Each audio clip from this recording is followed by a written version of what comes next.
আজকে আমি চলে এসেছি আমার দিদির কানের দুল নিয়ে। আমি জানি আমার দিদি জানতে পারলে বকবে, আর জন্য আমি আস্তে করে বের করে নিয়ে এসেছি পরবো বলে।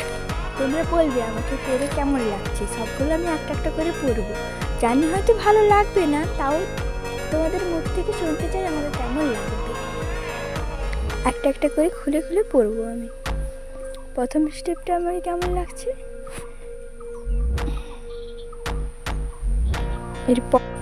এর পরের স্টেপে আমি নিয়ে আসবো হার, তারপরে স্টেপে নিয়ে আসবো আমি টিক পাতা, তারপরে দেখবে, তারপরে আমি স্টেপে নিয়ে আসবো না কিছু।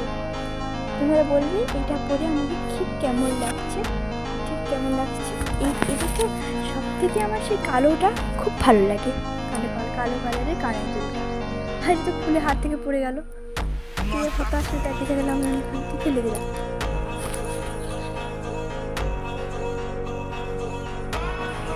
কেমন লাগছে আমাকে?